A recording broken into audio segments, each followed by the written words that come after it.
Hello, everybody. It's Thomas Vose. I'm director here at the Ruth Enlow Library, Garrett County. And it's a nice snowy afternoon, and I thought we'd have a little fun today by reading a few stories for those of you who'd like to hear them. So, without further ado, let me go ahead and get started here. First off, we've got a book here called 789, The Untold Story, written by Tara Lazar and illustrated by Ross MacDonald. Ready?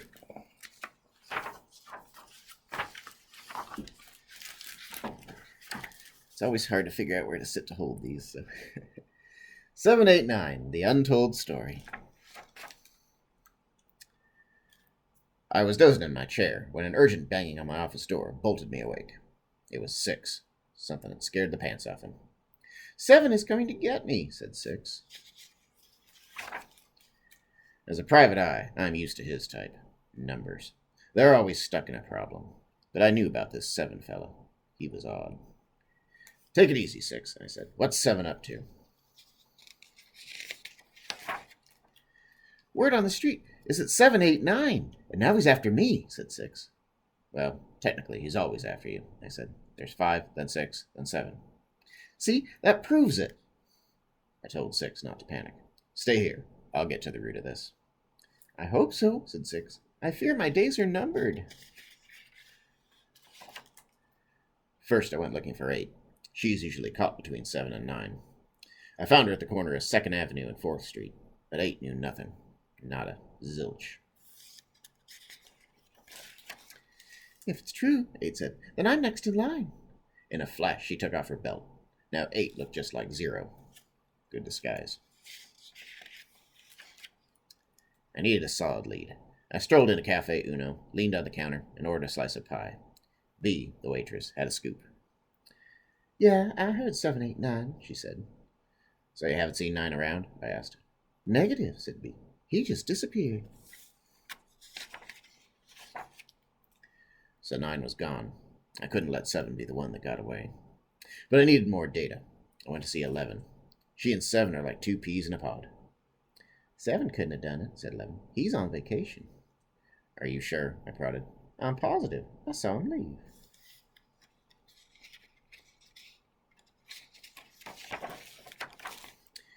But if 7 was gone, then where was 9? It didn't add up. Frustrated, I headed back uptown. That's when I saw him crossing the street. Finally, I put 2 and 2 together. I had to get back to the office. On the double, I told the driver. I busted through my office door and found 6 taking 40 winks. I've solved this numerical nonsense, I cried. I grabbed 6 and turned him upside down. His true color was revealed. Just as I suspected, my client 6 was really 9.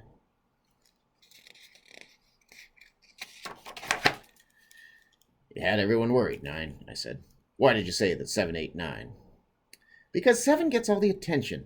Lucky 7, 7 wonders of the world, Snow White and the 7 dwarfs. Figures. 9 felt like he didn't measure up. 777. It's like I don't exist. Folks hurry right past me on their way to 10. Don't even get me started on 10. Everyone thinks he's perfect. I zeroed in on 9. Are you kidding? You should be on cloud 9 right now. Happy as can be. The whole 9 yards. How come? Asked 9. Because you've got 9 lives. That's when 11 showed up. Look who's back, she said. It was 7. Stammered 9. No hard feelings, 7, old pal? Sure, let's not be divided, 7 said. 7 seemed awfully pleased for a number who'd been framed. Why so happy, 7? I asked. I just sailed the 7 seas. I'm in 7th heaven. At last, everyone was back in order. And now I can take letter cases again. Letters can be wordy at times, but they're A-OK in my book. The end.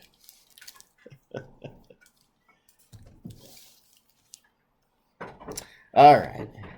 Quite a few puns there. Our next book today is called I Want My Hat Back by John Klassen.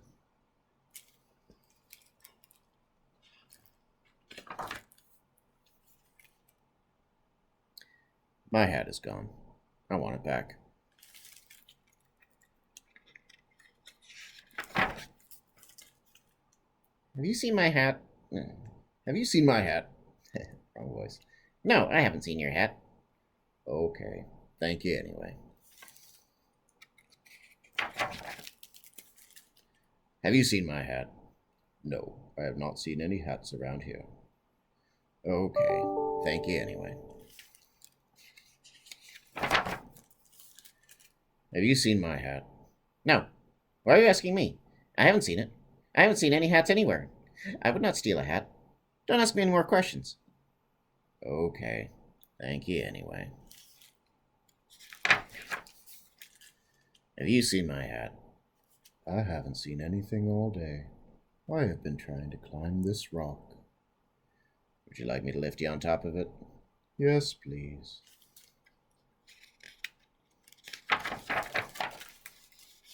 Have you seen my hat? I saw a hat once. It was blue and round. My hat doesn't look like that. Thank you anyway. Have you seen my hat? What is a hat? Thank you anyway.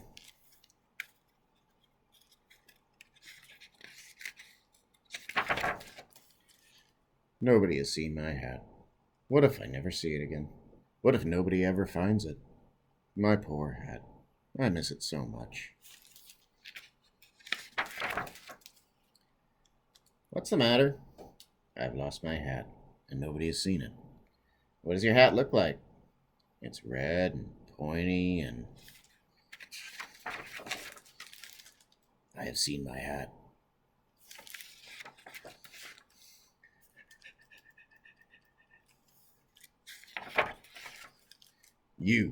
You stole my hat.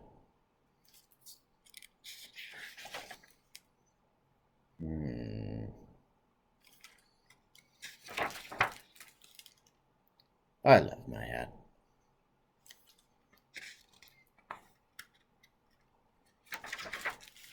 Excuse me, have you seen a rabbit wearing a hat? No. Why are you asking me? I haven't seen him. I haven't seen any rabbits anywhere. I would not eat a rabbit. Don't ask me any more questions. Okay. Thank you anyway.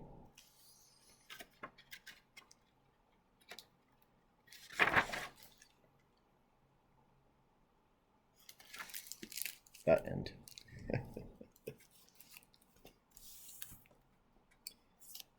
And now we'll close it out today with something sweet, something after all of our hearts here at the library. The Midnight Library by Kazuno Kohara.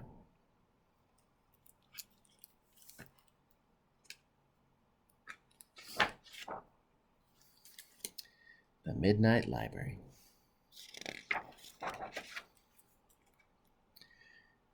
Once there was a library that opened only at night.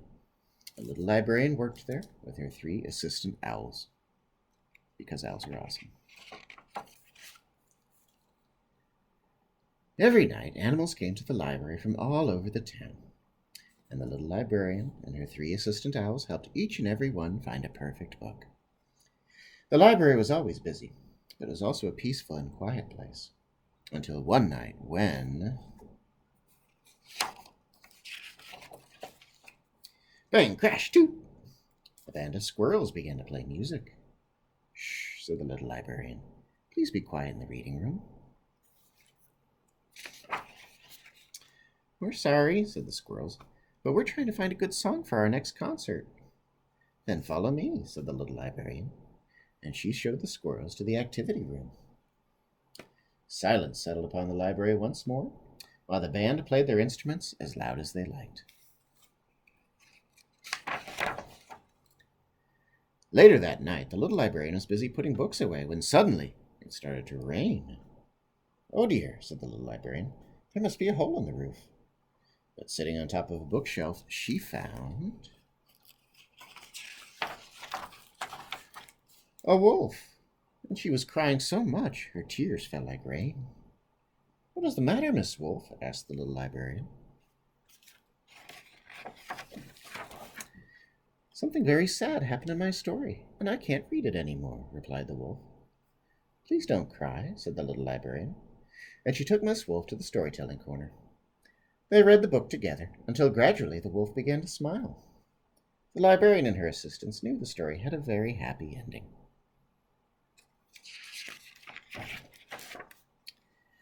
Ding, ding! The bell rang out as the sun came up.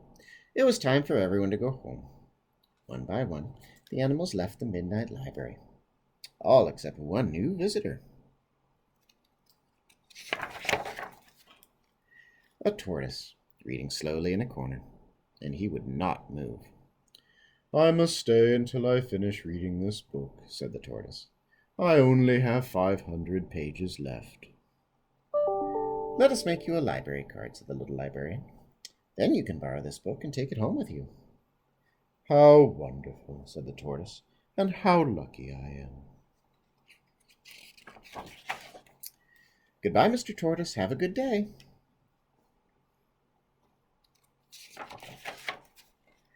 The three owls and the little librarian gave the empty library a good dust and a sweep. Then, finally, it was time to find one last book, a very special book. A book of bedtime stories for 3 sleepy owls. Sleep tight.